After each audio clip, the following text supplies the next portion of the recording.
Nos estamos conectando nuevamente para una nueva charla online. Bueno, primero que todo darles la bienvenida y las gracias a quienes están presentes en esta nueva charla. Para quienes no me conocéis, mi nombre es Pamela Jara Gómez. Yo trabajo como coach emocional en Barcelona. También hago sesiones online para el resto de España y el resto del mundo. Y también voy haciendo permanentemente estas charlas, conferencias, hago vídeos y todo esto los voy colgando en el canal YouTube Pamela Jara Gómez.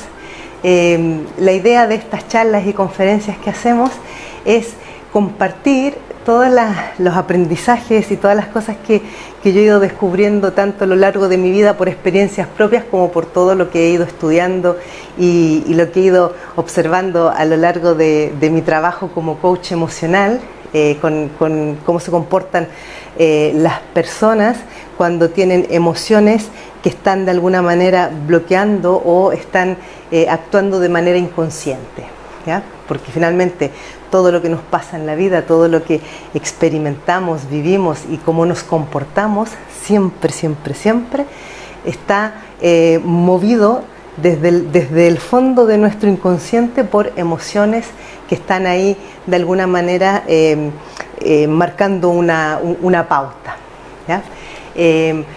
Bueno, presentarme un poco más. Yo vengo del mundo de la ingeniería, ¿ya?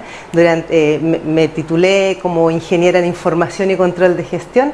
Trabajé muchísimos años, más de 15 años, en organizaciones públicas, en empresas privadas, en organizaciones sociales, asesorando cooperativas.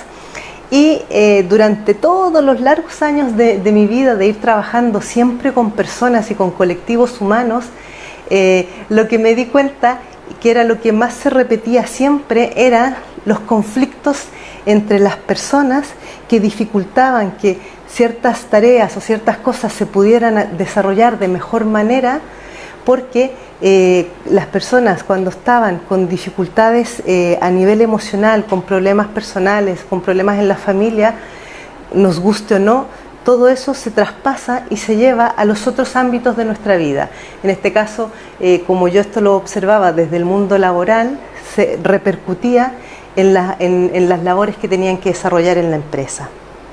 Entonces, sumado a esto, todas las preguntas que yo desde que era adolescente que me venía haciendo para tratar de entenderme a mí, entender mis emociones y todos mis conflictos y traumas emocionales que tenía, que me he dedicado la mayor parte de mi vida a leer, a estudiar, a indagar en paralelo, digamos. Me formé como coach ontológico en el año 2008, pero todavía me seguía faltando cómo conectar y cómo poder solucionar mis problemas emocionales más profundos. Y así fue como llegué en el año 2014 a la bioneuroemoción. ¿Ya? Cuando llegué a la bioneuroemoción, finalmente encontré aquella pieza que me había estado faltando siempre, que era cómo conectar con todo lo que me pasaba en la vida a las emociones. Y así fue como coincidió con mi crisis de los 40, cuando dije yo, me hice esta pregunta: ¿para quién estoy haciendo las cosas? Recuerdo haberme puesto frente a un espejo y haberle dicho a mi imagen del espejo: ¿para quién haces las cosas?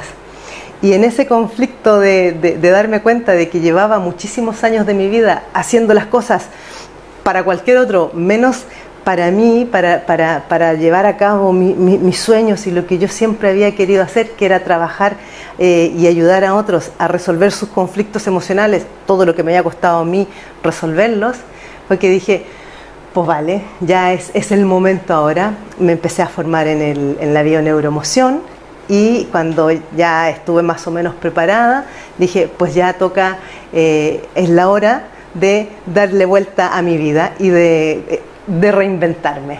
Así que vendí casa, vendí coche, regalé todas mis cosas y con mi hijo, que en aquel entonces tenía 13 años, mis 2 gatos y 6 maletas, nos embarcamos rumbo a Barcelona. ¿Por qué nos vinimos a Barcelona? Porque Enric Corbera, que es el fundador del método de la bioneuroemoción, es catalán y aquí era donde estaban la mayor cantidad de cursos de formación y de todo. Así que completé mi formación completa en bioneuroemoción y empecé a dedicarme por fin a lo que siempre había querido, que era hacer esto que hoy día hago y que yo le he llamado el coaching emocional, que es el método que yo he desarrollado a partir de todas las cosas que fui adquiriendo y aprendizajes que fui recogiendo en el camino, y a esto me dedico hoy día. Entonces, cuando he pensado en hacer esta charla, ¿para quién hacer las cosas?, de alguna manera es como una invitación a la reflexión profunda. O sea, a mí en su momento detenerme a hacer esta pregunta, hacerme esta pregunta y no conformarme con la respuesta más automática, con la respuesta más superficial,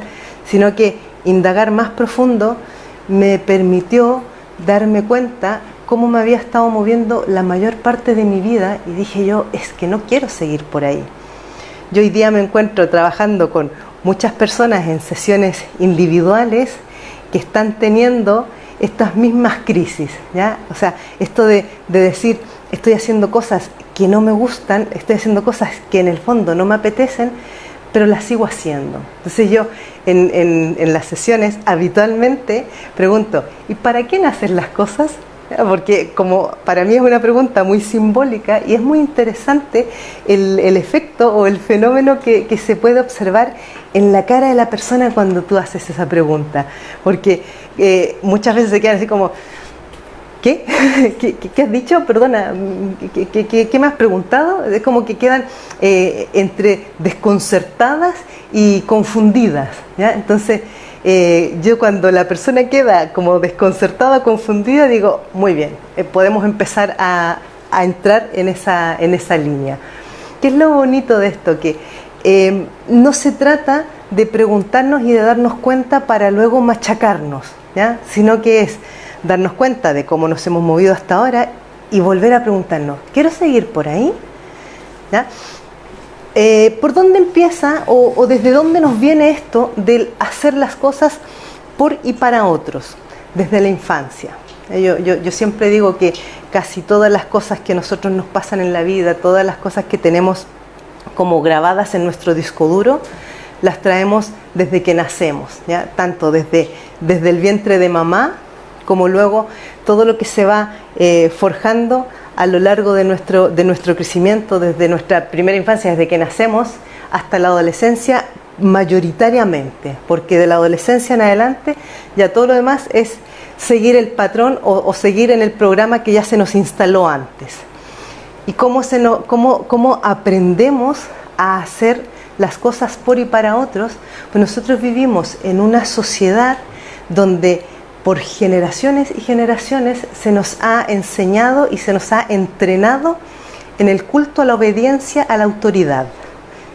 ¿Qué quiero decir con esto del culto a la obediencia y a la autoridad? Que desde pequeñísimos, desde que nacemos, nosotros primero nuestras autoridades van a ser nuestros padres o los mayores, las personas mayores que estén en nuestro entorno, que nos cuidan, que nos protegen, que nos crían, ¿ya? Con quienes crecemos. Entonces, empezamos por obedecerlos a ellos, lo que está bien, porque son los que nos están formando, pero luego de ellos aprendemos también a obedecer a otros. Entonces, si por ejemplo, yo soy una niña pequeña, estoy en casa y vivo con mamá y con papá, donde papá representa la autoridad, ¿ya? Es el que cumple el rol de autoridad, y mamá es la que representa la sumisión, la que obedece, yo desde que vaya creciendo como niña pequeña voy a ir observando durante toda mi vida que papá manda, mamá obedece y calla. Entonces yo como niña muy probablemente voy a asumir que el rol de la mujer es callar y obedecer. Por otro lado, si yo soy niño y tengo, por ejemplo, un padre que es muy autoritario y de tanto en tanto me va cascando, y en cambio mamá siempre me protege, también corro el riesgo de volverme más sumiso, replicar más el rol de mamá, porque yo rechazo el rol de papá, porque no me gusta cómo es papá. Ojo, yo estoy dando ejemplos de mamá y papá como lo simbólico, ¿ya? Puede darse los casos contrarios, donde haya una madre autoritaria y un padre sumiso, ¿ya? Y en los casos de familias monoparentales, donde solo está mamá o solo está papá, sigue siendo el patrón es más o menos el similar, porque si por ejemplo nosotros somos 2 o 3 hermanos, nos criamos con mamá solos, ¿ya? No hay un papá presente y mamá es la que manda, la que pone las reglas, la que digamos golpea la mesa. Yo, niña pequeña, puedo pensar que no quiero ser como mamá el día de mañana porque por algo está sola y papá se ha ido. Por alguna razón ella no tiene alguien a su lado, un hombre a su lado. Entonces, ojo, que todas estas como asociaciones y todas estas cosas ocurren de manera muy inconsciente por cuando nosotros somos niños. No nos olvidemos que nosotros aprendemos por lo que observamos, nunca por lo que nos dicen, ¿ya? Entonces, si yo veo en casa un comportamiento determinado por parte de mamá y de papá, yo voy a aprender a repetir comportamientos. Nosotros somos igual que los primates, ¿ya? O sea, repetimos movimientos y repetimos comportamientos, ¿vale? Entonces, volviendo a la historia de cuando yo voy creciendo. Si por otro lado, por ejemplo, cuando yo soy niña, voy a seguir dando el ejemplo de mujer que aprende esto, porque esta conducta, este comportamiento de hacer las cosas por y para otros se da muy fuertemente en las mujeres, más que en los hombres. ¿Por qué? Porque nosotros provenimos de culturas machistas, ¿ya? Hay casos en los que también le sucede a hombres, pero es mucho menor. Entonces, por eso voy a hablar como mujer, ¿ya? Entonces, si yo de pequeña estoy en una familia donde, por ejemplo, vienen de visita los abuelos o los tíos, ya amigos de mis padres. Entonces, cuando vienen de visita, a mí me dicen, yo niña pequeña, de 3 o 4 años, anda a darle un beso a la tía o anda a darle un beso a la abuela, y yo no quiero ir a darle un beso, y me dicen, va, anda a darle un beso, porque si no la abuela se va a poner triste, porque si no la tía no va a volver a venir. Entonces, cuando ya me empiezan a decir esas cosas, me empiezan de alguna manera a hacer como una especie de chantaje emocional, pero ese chantaje va siempre asociado a algo que para mí va a generar tristeza, ¿ya? Y si aún y así yo me sigo negando, no quiero, ¿se han fijado que muchas veces hay niñas que dicen, no quiero darle un beso? Si me vuelven a obligar y ahora me dicen, ve a darle un beso, si no, no te dejo jugar con no sé qué, o no te vas a poder comer el helado, o no te voy a dar un caramelo, o yo me voy a poner muy triste, entonces ¿yo qué voy a hacer?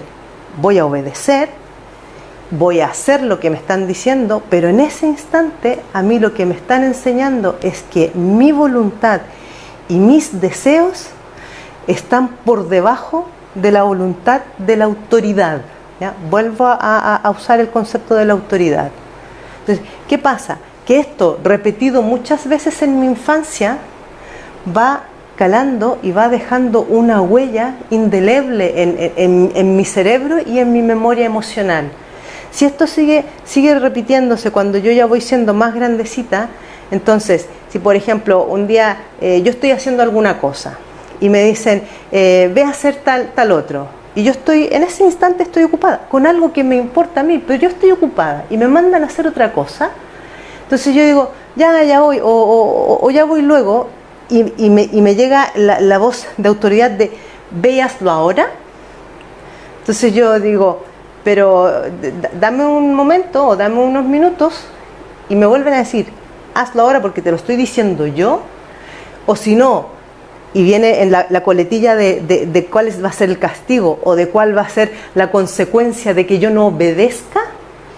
Entonces se sigue instalando y se sigue acumulando este resentimiento. ¿Qué es lo que ocurre? Que esto, sostenido durante muchos años, lo que va ocurriendo es que nosotros vamos aprendiendo a tragarnos las emociones, a tragarnos los sentimientos, a tragarnos la frustración, la decepción, el agobio, el estrés, todo. Aprendemos a tragarnos todos y a poner nuestra mejor cara socialmente, Entonces, esto es lo que yo muchas veces he denominado aprendemos a mentir socialmente, ¿ya? Donde no decimos ni expresamos lo que en realidad sentimos.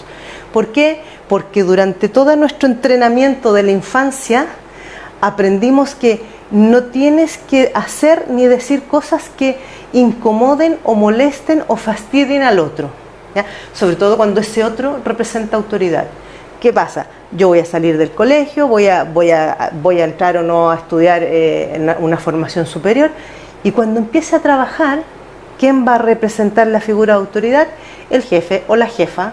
Entonces, cuando el jefe o la jefa mande algo, yo ni siquiera me lo voy a cuestionar, ni siquiera voy a decir, ya, pero yo no me apetece, o no estoy de acuerdo, o no quiero.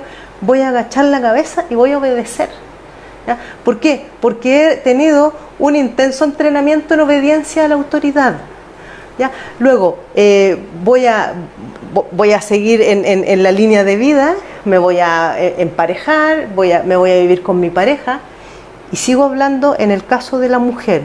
Y el día que yo me junte con mi pareja, voy a comenzar, sin darme cuenta, inconscientemente, a hacer y a moverme de tal manera de ir respondiendo a lo que la autoridad, en este caso la pareja, quiere o desea o espera. Entonces, cuando mi pareja me diga, salgamos, vayamos a alguna parte, aunque a mí no me apetezca, yo voy a decir, bueno, vamos, ¿ya? Y si en algún momento yo le digo que vayamos, por ejemplo, vamos a la playa o vamos a, no sé, al centro comercial, y él me dice, no, que no me gusta, que tal, ¿yo qué es lo que voy a decir? Bueno, va, y me voy a quedar sin ir yo porque él no quiere ir, ¿ya? Esto es un comportamiento que nosotros lo vamos haciendo automáticamente. Yo siempre digo que nosotros, la mayor parte de la gente, hasta que no reacciona, nos movemos como en modo hipnosis, ¿ya? Vamos como de autómatas. Entonces, si el otro no quiere, entonces no. Si el otro me dice que sí, entonces yo voy. Si el otro me dice no sé cuál, entonces yo acepto. Luego, si tengo hijos y mis hijos van creciendo, muy probablemente voy a terminar también dándole más autoridad a ellos. ¿Por qué? Porque no quiero que se enfaden. Porque fíjense, lo que he ido describiendo tiene que ver con cómo nosotros aprendimos a no enfadar al otro, ¿ya? Entonces, a la que yo tenga una persona cerca que me pide algo o que me dice de hacer algo, y yo le digo que no la primera vez y tiene una reacción o un comportamiento que a mí me hace sentir mal o que me hace sentir o percibir que le he desagradado, que no le he gustado con mi respuesta, rápidamente me voy a adaptar a aprender cómo tengo que responderle a esa persona para que no se enfade, para que no se moleste, para que me acepte, ¿ya? ¿Por qué? Porque nosotros lo que fuimos aprendiendo desde la infancia es que lo que más necesitamos, y esto nos ocurre a todos los seres humanos, lo que más necesitamos siempre es el afecto. Como he mencionado muchas veces en otras charlas, a nosotros nos mueven 4 instintos básicos en nuestra vida y en nuestra existencia, que es el instinto de protección. O sea, yo necesito sentirme protegida, y si mis padres no están contentos conmigo y pasan de mí y no me prestan atención, yo me siento desprotegida. El otro instinto es el instinto de supervivencia. Bueno, el más importante, el primero es el de supervivencia, ¿ya? Entonces, en este caso, mi instinto de supervivencia es cuando yo soy niña, por ejemplo, y estoy muy asustada, por ejemplo, en la noche, y voy en busca de mamá o de papá aparece aquí la protección para que me protejan. Si ellos no responden a mi demanda, yo me voy a sentir desprotegida, pero además en peligro, porque fíjense que los niños pequeños cuando tienen miedos nocturnos, lo que les ocurre es que tienen miedo de morir, o sea, tienen miedo de ser atacados por algo muy peligroso, ¿ya? Luego está el instinto de pertenencia, o sea, de pertenecer al clan, de pertenecer a un grupo, de pertenecer a la familia. Por eso que es tan doloroso cuando a una persona la excluyen o la apartan de la familia. Y por último está el instinto de aceptación o de afecto. ¿Ya? Este instinto de aceptación o de afecto es aquel que nos lleva siempre a buscar el cobijo, el abrazo, la caricia, en el caso de mamá, el beso. ¿Ya? Si yo de niña eso lo recibo condicionado, o sea, te doy el beso, te doy el abrazo, si es que tú obedeces tal o si es que tú haces tal, entonces a mí se me va a generar una distorsión de que el cariño y el afecto es algo que yo me tengo que ganar. No es que yo me lo merezca per se, sino que tengo que ganármelo. Entonces, ¿qué me va a ocurrir cuando yo soy una mujer adulta? Que voy a ir buscando siempre ganarme el afecto o el cariño de las otras personas. Lo que es algo que ocurre muchísimo, es muy frecuente encontrarlo y es lo que también de alguna manera nosotros podemos ver cuando nos encontramos con la cantidad de niños que son abusados sexualmente, que generalmente, fíjense lo que dicen la mayoría de las estadísticas, es por personas de la familia o personas cercanas a la familia. ¿Por qué? Porque ellos han sido de alguna manera una figura de autoridad y yo he aprendido a bajar la cabeza, a hacer lo que la autoridad me indica y a no quejarme. Porque además, si yo quiero que me quieran, tengo que aceptar lo que el otro me dice. ¿Ya? Es muy doloroso y es muy perverso, pero desgraciadamente funciona así.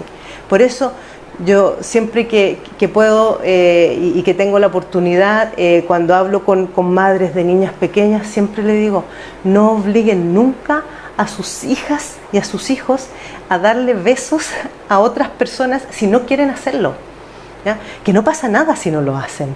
No van a ser ni unos niños maleducados, ni unos antisociales. No, o sea, sobre todo el tema de besar a otras personas cuando el niño no quiere, o de abrazar, de que lo abracen. Si el niño no quiere, no lo obliguen. Porque en ese instante, cuando lo obligan a hacerlo, le están enseñando a que otros pueden obligarle después a hacer cosas que no quiere. Y como va a haber aprendido a callar y a tragarse las cosas, así es como después ocurren las cosas que ocurren. ¿Vale?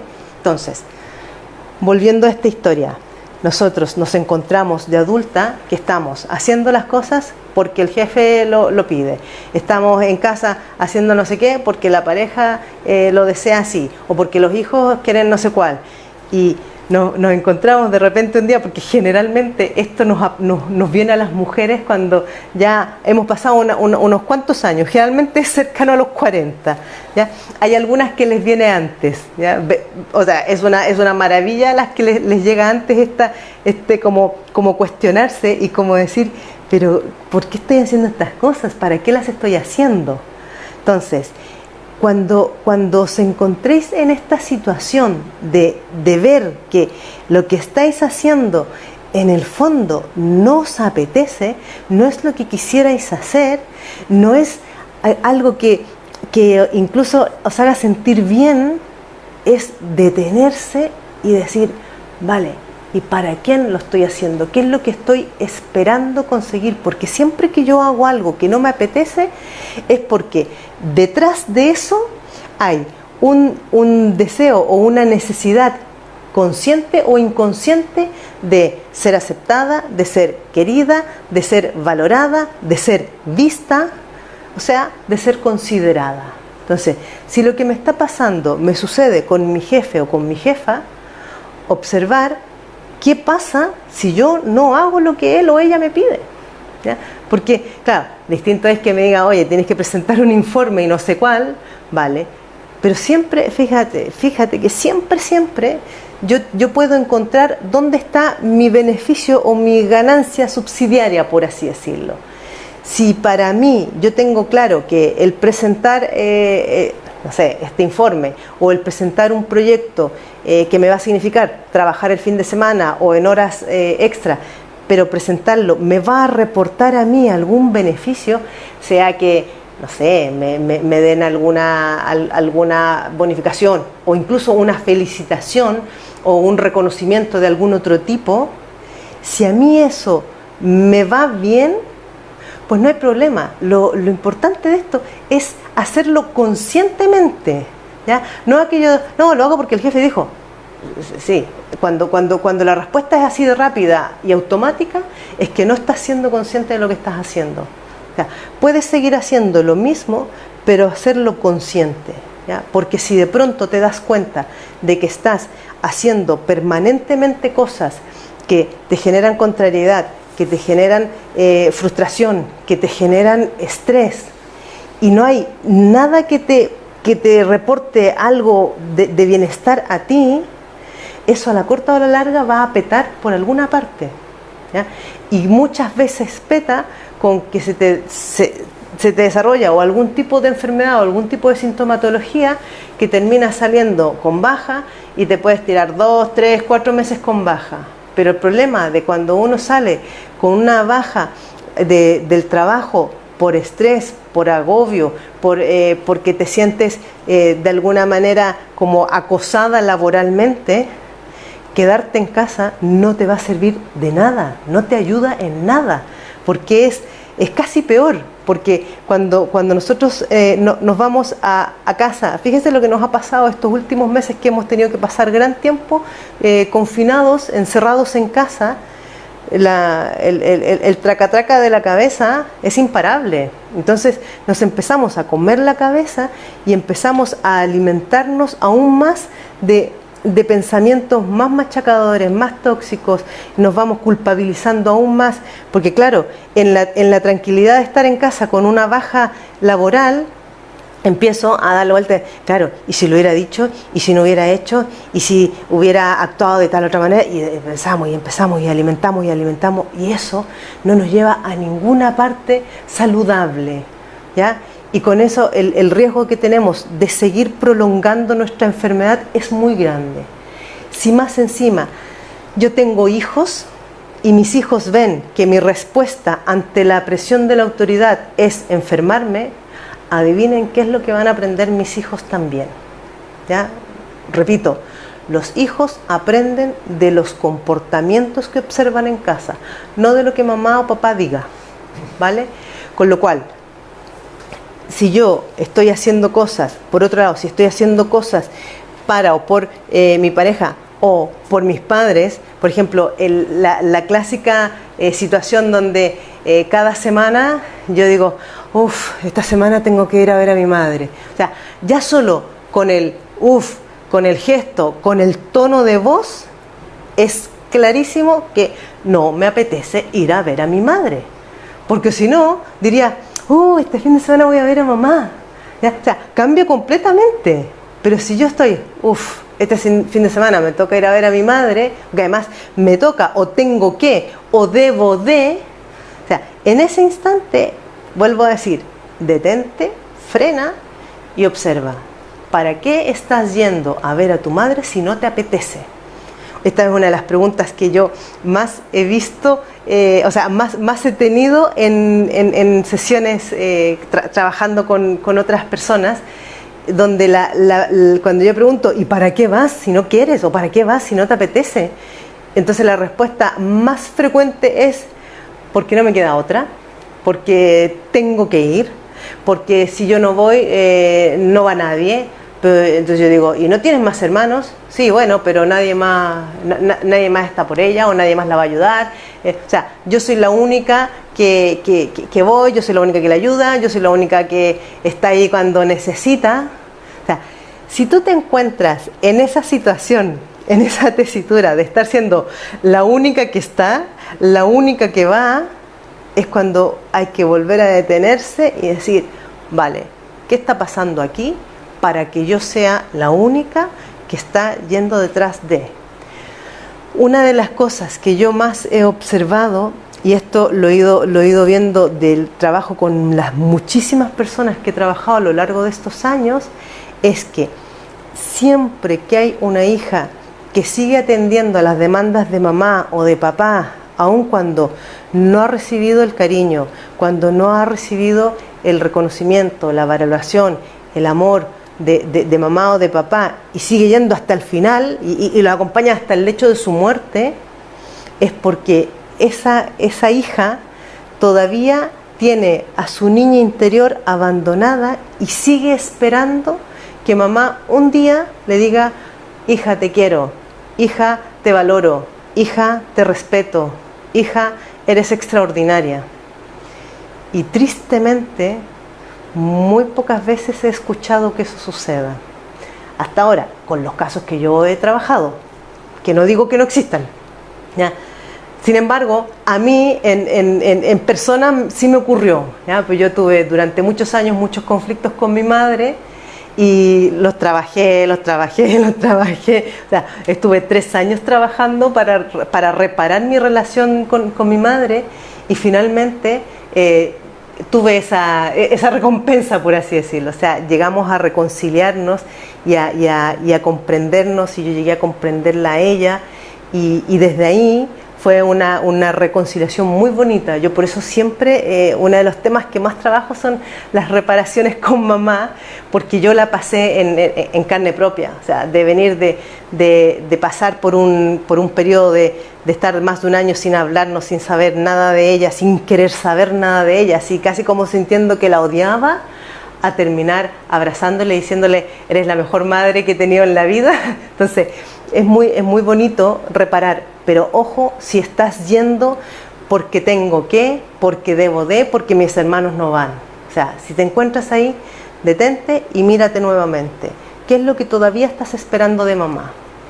En el caso de la pareja, cuando tú estás haciendo y obedeciendo lo que el otro quiere o lo que la otra quiere, y te callas lo que sientes, y te callas lo que en realidad te gustaría, y te callas el cómo te van pasando las cosas en la relación, es muy dañino y es muy doloroso, porque resulta que la otra persona no tiene ninguna forma de saber qué es lo que a ti te está pasando, no tiene ninguna forma de imaginarse lo que puedas estar sintiendo, a menos que se lo expreses. Y si se enfada, y si no le gusta, pues se enfada y no le gusta, ¿ya? Pero es que no es más grave que eso. Y si se enfada tanto y no le gusta a tal extremo que decide dejar la relación, pues te está haciendo un maravilloso regalo, ¿ya? Porque no puede ser que tú estés enganchada en una relación con una persona porque tú estás permanentemente haciendo y dando lo que el otro quiere. Es como aquello de estar permanentemente queriendo cumplir con el ideal de mujer que el otro tiene, pero que en ningún caso no eres tú. Este es otro de los aspectos que yo he visto bastantes veces en sesiones, donde la mujer me dice: bueno, sí, es que yo hago tal porque a él le gusta, o yo me visto de tal manera porque a él le agrada, o yo no hago tal cosa porque a él le molesta. Entonces yo digo: vale, ¿y cuándo está lo que te va bien a ti? ¿Cuándo está lo que a ti te apetece o lo que tú deseas hacer? Entonces, no, es que yo prefiero evitar los conflictos, prefiero no tener confrontaciones porque así llevamos la fiesta en paz. El problema es que la fiesta no se puede llevar en paz si uno de los dos se está tragando las cosas y se las está comiendo, ¿ya? Porque, vuelvo a repetir, todo lo que no sale por la boca, todo lo que te tragas, te termina ahogando, ¿ya? Y cuando te ahoga, explota. Y cuando explota o con enfermedades, o con síntomas, o con e incluso con accidentes. ¿Ya? Yo he visto casos extremos en los que la persona, cuando ha llegado el límite y ha dicho: ya no aguanto más, ¡pum!, accidente, ¿ya? Algunos han sido con consecuencias mortales y otros con consecuencias de dejarle con mucha lesión, con mucho daño físico. Entonces, no te lleves a ese límite, no te lleves a ese extremo. O sea, por eso es fundamental que antes de llegar a eso te preguntes: ¿para quién estoy haciendo las cosas? ¿Para quién estoy haciendo tal? ¿Para quién estoy diciendo esto otro? ¿Para quién estoy callando esto otro? Porque el para quién haces las cosas tiene que ver con lo que haces o no haces, con lo que dices y con lo que callas, ¿ya? Pero ¿cuántas veces nosotras nos hemos callado cosas porque no vaya a ser que el otro no le guste o se moleste. O sea, ¿cuántas veces a nuestros hijos no los reprochamos como les reprocharíamos porque, ay, es que no quiero que se enfade, porque después no me habla o después no me abraza? ¿Ya? Ese tipo de pensamientos y de sentimientos siempre hablan de carencias. Está claro que para que una mujer llegue a estar en estas situaciones de estar haciendo cosas por agradar a otros, es porque viene de una infancia o de una historia de carencias, ¿ya? De carencias afectivas, de carencias de cuidado, de carencias de atención.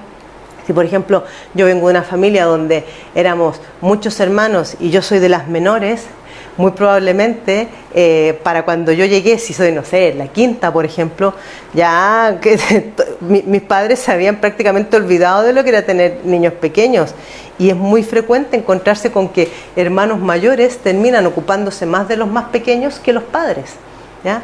Entonces vuelvo a la historia. Cuando te encuentres con él que estás haciendo las cosas por o para otros, detente y empieza a reflexionar ahora qué es lo que te mueve en el fondo del corazón a hacer eso. Cuando nosotros logramos identificar cuáles son nuestras motivaciones, o sea, la motivación, recordar que es algo que viene desde adentro, ¿ya? Lo que viene desde afuera es el incentivo, ¿vale? La motivación viene de adentro. A mí no me puede motivar a alguien de afuera. Alguien de afuera lo único que podrá hacer es incentivarme o es de alguna manera darme ánimos. Pero si yo no estoy motivada a hacer algo, no lo voy a poder concretar o completar correctamente. Incluso, fíjate, si a ti te pasa o te ha ocurrido que muchas veces comienzas cosas y no las acabas, o que te decides a estudiar algo y luego no haces nada con eso que estudiaste y haces cosas distintas, ¿ya? Es mirar qué es lo que te está pasando, por qué no acabaste lo que comenzaste, o por qué no te has dedicado a aquello que te había motivado a ti a hacerlo y sin embargo te estás dedicando a otra cosa. O sea, esto es muy frecuente, sobre todo cuando nosotros estudiamos algo, no más salir del colegio, o sea, cuando a los 18, 19 años entramos a estudiar la carrera que mamá o papá querían y no la que a mí en realidad me motivaba, es altamente probable que yo el día de mañana no me dedique a eso y que no termine trabajando en aquello. Entonces, si te pasa eso, tú pregúntate, a ver, ¿y esto por qué? O sea, ¿qué hubo aquí para que yo haya dedicado una cantidad de tiempo y de años a estudiar o lo que sea, a aprender alguna cosa, a la que luego no hago nada con eso? ¿Vale?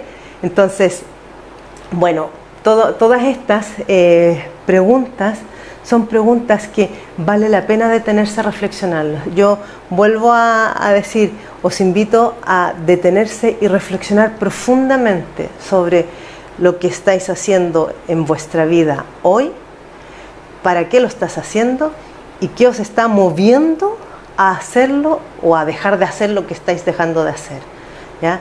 Porque ahí vais a encontrar las respuestas de qué está operando de fondo inconscientemente. Es una reflexión que vale la pena hacerla, sobre todo cuando uno ya dejó la adolescencia atrás y ya está en la etapa adulta. O sea, mientras antes te hagas estas preguntas es mejor, porque tienes más oportunidad de tomar conciencia de tu vida, de tomar conciencia de tus movimientos y de tomar conciencia de si estás caminando por el camino que realmente te apetece, si estás yendo por la vía que te interesa ir o estás yendo por la vía que otro te ha marcado. Porque no os olvidéis que esta vida, en este cuerpo, en esta experiencia, es solo una. O sea, y si ya me he pasado la mitad de mi vida haciendo cosas por otros y para otros, ¿cuándo me va a tocar a mí? ¿Ya? O sea, es para preguntárselo, es para darle una vuelta más larga a esto. Esa es mi propuesta. No, en ningún caso espero que me creáis lo que os digo, sino que lo experimentéis. O sea, probadlo en vuestro propio cuerpo, en vuestra propia experiencia. Pero lo que sí cuestionados, o sea, cuestionados todo, antes de seguir moviéndonos en modo automático, como robot, ¿vale? Bueno, ya estamos más o menos en la hora para empezar a ver si alguien quiere hacer preguntas, consultas, alguna aportación. Os invito a apuntarlas, a escribirlas y yo iré contestando. Marc, ¿tenemos alguna...?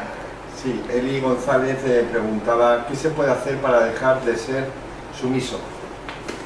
Muy bien. Repito la pregunta. Eli González pregunta ¿qué se puede hacer para dejar de ser sumiso? Detenerse a reflexionar en qué es lo que yo obtengo, en qué me beneficia comportarme o moverme como una persona sumisa. ¿Ya? ¿Qué quiero decir con esto? Que, por ejemplo, cuando yo estoy con puede ser una pareja o mamá o papá y me dicen que haga algo que a mí no me apetece, pero yo agacho la cabeza y lo hago, ¿qué es lo que viene justo a continuación de eso? ¿Para qué lo estoy haciendo? ¿Ya? No por qué, ¿para qué? ¿Ya? ¿Para qué lo estoy haciendo? Entonces, pregúntate y repregúntate hasta que se te haga difícil contestarlo. Porque la primera respuesta probablemente pueda ser porque me lo está pidiendo mi mamá o mi pareja. Vuelve a preguntártelo. ¿Y qué pasa y para qué lo haces si te lo pide él o ella? ¿Para darle el gusto? ¿Para que no se enfade? ¿Para complacerle? ¿Ya? O sea, vuelve a preguntarte, ¿y para qué? ¿Y para qué le quieres dar el gusto? ¿Y para qué quieres que no se enfade? ¿Y para qué le quieres complacer? Entonces, ¿para qué? ¿Para qué? ¿Para qué? Porque en algún momento vas a acabar probablemente llegando a porque lo único que quiero es que me acepten, para tener su amor, para tener su aprobación, para tener su cariño. Pero ya sabemos que el cariño no se compra, ni tampoco te lo tienes que ganar. O sea, si alguien te va a querer y ya está. Te va a querer porque eres como eres, no porque hayas hecho cosas para ganarte su cariño. Ojo con esto, el cariño no se compra, ¿ya? El cariño se siente. ¿Ya? Espero aclarar tu duda, Eli. Marc. Eli también preguntaba cómo poner límites a los demás. Los límites no se los tienes que poner a los demás, los límites te los tienes que poner tú. Si es que ahí está el secreto, ahí es donde está la clave de todo. ¿Ya? Lo que explicaba antes, no son los otros los que me obligan a hacer las cosas. Bueno, en la infancia sí, eran mamá y papá, o quienes me cuidaran, los abuelos, quien sea que me haya cuidado. Pero cuando yo soy una mujer adulta, nadie me obliga a hacer algo. Nadie me hace cruzar límites que no sea yo misma. Entonces, si yo siento o siento que el otro está traspasando los límites o me hace traspasar a mí mis límites, es parar y decir, a ver, una vez más, ¿qué estoy haciendo yo aquí? O sea, ¿qué me está motivando o me está moviendo a mí a hacer aquello? ¿Y por qué estoy yo permitiendo que el otro transgreda o traspase mis límites? ¿Ya? Porque recuerda, los límites son tuyos, no son del otro. Claro, si el otro, por ejemplo, viene y te levanta la mano o te falta el respeto, tu límite es decir, hasta aquí llegamos, adiós, le abres la puerta y que se vaya, o tú te vas, ¿ya? Y no vuelves a ese lugar o con esa persona. Eso es ponerte tú el límite, ¿vale? Bueno, eso. Ya, por lo visto no tenemos más preguntas ni más dudas. Me imagino que habré sido muy clara. Siendo así, pues bueno, solo dejaros invitados a visitar el canal YouTube Pamela Jara Gómez. Ahí están todas las charlas online anteriores y otras conferencias anteriores también.